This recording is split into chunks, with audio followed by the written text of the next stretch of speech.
Alrighty, folks. After yesterday, I tried to come up with some positive news for a change to discuss on this channel. I was really grasping at straws, scraping the bottom of the barrel. I was saying, well, at least a couple people in Washington think that maybe we shouldn't send as many billions of dollars to Ukraine. Boy, was I not expecting the treat we were going to get today with the great news out of all places, the NATO Summit in Vilnius, Latvia. Or is it Lithuania? I'm sorry. Can anyone really tell the difference?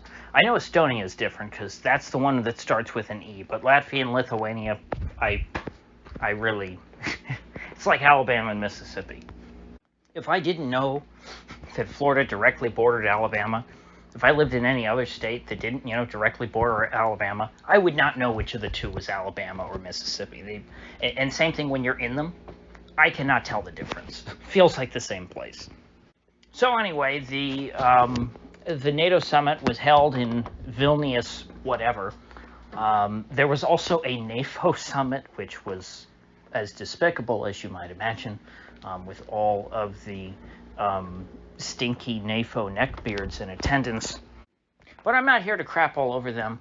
There's plenty of people who have done that already. Actually, I don't know if I've ever even mentioned NATO on this channel. But anyway, their God Emperor, Volodymyr Zelensky, got quite the welcome by NATO. There is a fantastic picture that accompanied by a Babylon Bee article. Headlined, embarrassed man insists email said it was a costume party or something like that, because you have Zelensky there. At least he's wearing long sleeves for once, because he never wears long sleeves. He always wears that stupid OD green fitted t-shirt to show off his muscles and camo pants.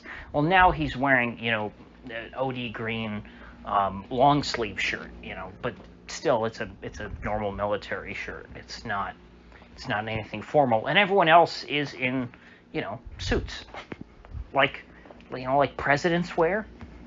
And President Zelensky is dressed more like Comrade Zelensky, with his no tie and his jacket buttoned all the way down, monotoned outfit, all just OD green. If it was Stalin, it would be gray, but since it's Zelensky, it's green.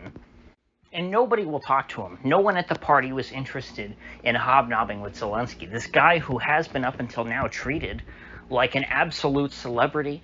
Everyone, where he goes around the world, people will come to him and will say, oh my gosh, Zelensky, you're so great. He gets to be in photo shoots on the cover of, Vogue?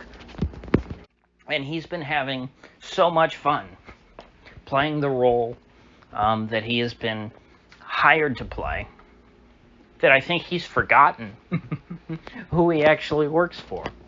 You see, on Tuesday, I believe it was Tuesday, might have even been Monday, he put out a tweet in English, basically talking about how NATO needs to do more to support Ukraine, and how we're getting the runaround, and they really need to play straight with us and just say, hey, when's Ukraine going to become a part of NATO? Give us a date. And essentially what he's asking for is, when is NATO going to join the war against Russia? That's what he's really asking. Because he wouldn't be urgent about it because in the past NATO said, okay, sure, maybe after the war. And if the war's over, you can probably afford to wait on the NATO thing. You're not going to be too concerned. The reason why he's so concerned about getting Ukraine into NATO is because he wants Ukraine in NATO while the war is still going on, before the war is over, because he knows if the war ends, that means that Ukraine is lost. Ukraine cannot win a war against Russia without more NATO intervention, direct NATO intervention, not the indirect intervention that they've been doing in the form of just pumping in literally every ounce of ordnance in the entirety of the Western world. All of these countries have emptied their stockpiles to the point to where, according to Joe Biden, we're now out of ammo except for cluster bombs. That's all we have left. And so Zelensky came there demanding more. He wasn't begging like a dog. He was demanding like he was the one in charge. And what these NATO folks don't like is when the colonials start to act uppity. And Ukraine is nothing more than a money laundering colony. That's why it exists. That's why the West wants control of it. And when you're the satellite, you don't try and tell the empire what to do. The Maharaja does not give orders to Queen Victoria. That's not how this situation works. And so Zelensky found that out this week. And, who knows if he's really learned his lesson. But it's interesting to see the NATO folks finally try and rein him in, especially since hearing, at least from Bloomberg, now maybe this isn't true, but what Bloomberg's reporting is that it was, of all people, Joe Biden and Olaf Scholz who had to tap Zelensky on the shoulder and say, "You're out of line, kid." Olaf Scholz, a total wimp, who was completely emasculated by Ukraine not so long ago, last year, Ukraine's ambassador to Germany, I believe referred to Scholz as a sultry liver sausage. And Germany did nothing about it. This ambassador should have been immediately expelled for insulting the Chancellor of Germany. But he wasn't.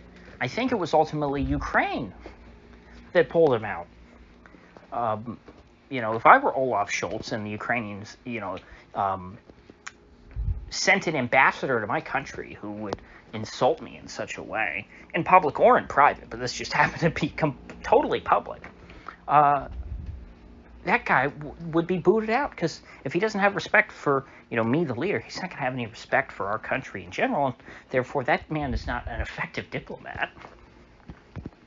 There's no way that you're going to be able to, work with them on mutual interests.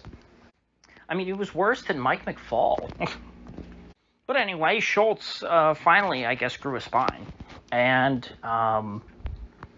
he and Biden really wanted to rein in this language, of a so-called communique that NATO was going to issue on the subject of Ukraine joining NATO. And the goal was to make it clear that NATO is not going to go to war against Russia to defend Ukraine, which is great. This is exactly what I wanted. I thought all of these people were crazy and that this is actually what they wanted. No, I guess they have been bluffing up to this point, and they finally are going to start to try and roll back all these assurances they've made. But here's the thing, Zelensky, up until now, he believed that they were serious too, just like I did. He thought that all these people in the West wanted to go to war with him. He's saying, hey, when are you guys going to do it? When are you guys going to jump in? When are you going to come? We're waiting on those NATO troops on the front lines. We need to put some Americans through this Russian meat grinder. We've just ordered 1,000 pounds of 80-20 American meat coming right up. And yet it's never materialized. And so Zelensky demanded to know, when are my troops coming? When are these American troops that I'm going to command going to be arriving in Ukraine? And they told him, shut up, kid. You don't know what you're talking about. You don't make those kinds of decisions. We do, and it ain't happening. And, I'll link to a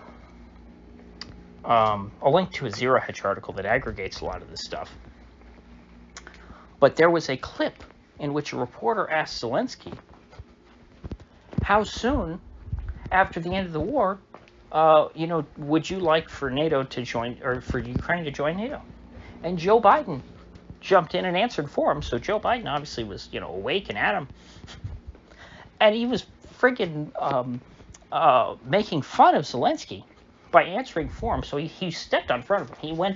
He interrupted to answer a question that was posed to Zelensky. He didn't let Zelensky answer. And he said, about an hour and 20 minutes. You guys ask great questions. So, he was riffing into the reporter, too. But he was saying, this Zelensky guy, he wants to be in NATO now.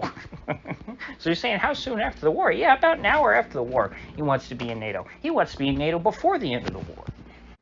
And, it's funny. Sometimes you see little glimmers of, who Joe Biden used to be coming through. It's like, oh my gosh, I forgot that's Joe Biden in that shell of a man. And so as much as he has aggravated and escalated this conflict, I will give him praise where it's due, in that he is stopping short of World War III. That's not much, but it's better than the alternative. So that's why I'm giving him praise for it, saying, you know what, at least old Joe Biden, at least, you know, according to this Bloomberg report, decided to stop. There is such a thing as going too far even for him. He does not think that we can continue in this direction forever. He's playing a terrible game of brinksmanship. But at least he understands when you get to the brink, that's when you have to let up. That's how brinksmanship works. It's very dangerous, but you can't just keep the pedal to the metal and drive off the nuclear cliff. I mean, I was scared to death when Trump was, you know, playing a game of brinksmanship with Iran, which he now blames on is it Mike Milley or Mark Milley? Anyway, General Milley. Trump apparently in a hidden recording thing that was unrelated a few weeks ago, but he was talking about, you know, the whole thing with Iran. Those of you who go back or who maybe even were listening to this channel back then, you know, I was ripping into Trump for it felt like weeks, the whole Iran situation. And he's saying, well, that was all Milley, it wasn't me. Which, who knows? I don't want to go back and relitigate that. But that, to me, was like the worst thing that ever happened in the Trump presidency. And that was a dream. Brinksmanship with Iran? You know, oh my gosh, I can handle that. That's easy. Iran doesn't have nukes, unlike Russia. But the sentiment here seems to be, you know, hey, we're not stupid. We're not going to try and actually start a war with nuclear-armed Russia. That'd be crazy. Oh, and I'm glad I didn't forget. We're now seeing at least the first article in a major publication, Foreign Policy. I saw somebody tweet it out.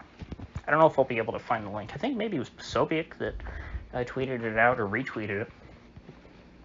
An article in Foreign Policy talking about admitting Western Ukraine into NATO, even if, you know, half of it is captured by Russia.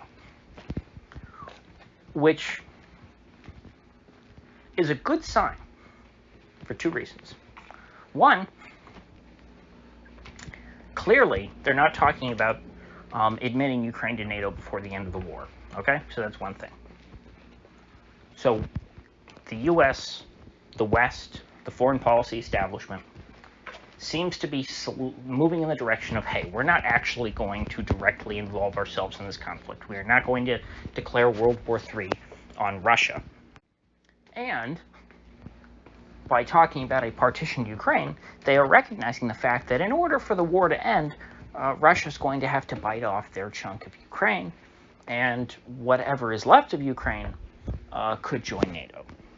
Which, honestly, at that point, I'm not so sure if Russia would even care. If they get the parts of Ukraine that they care about, you know, if you're talking about, like,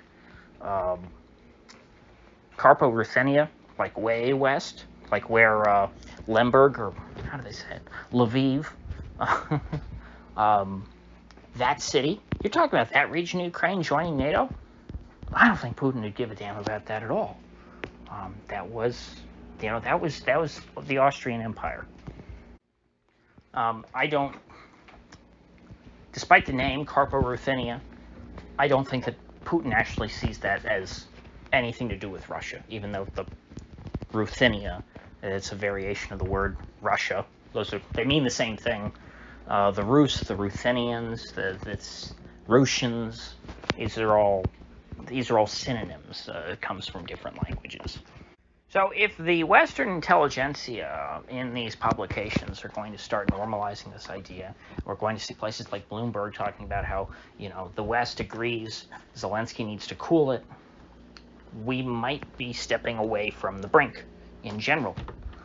It's not a guarantee yet, it's not a trend, but it is if we might look back at this week and say, hey, this week was a turning point. We don't know that yet, because they could still flip back the other way. But, you know, think about it this way. Does Joe Biden really want World War III hanging over his head going into the 2024 election? Does he want to have to deal with that? Trump all summer 2024 talking about how You got to vote for me. I'm going to, you might not like me, but I guarantee if I get elected, there will not be a third world war. Will Joe Biden be able to say that? No, he won't. He could say it, but people aren't going to believe it because they know what's before their eyes. They see a major war in Europe, a war that the U.S. is heavily invested in. And so that could make a difference, let's say, in a state like New Hampshire, which is only 4 electoral votes, but those are people who are very averse to war. And I think, to a certain extent, you have parts of the population in Wisconsin that I think would be heavily swayed. So, with that said, I will see you folks back here tomorrow.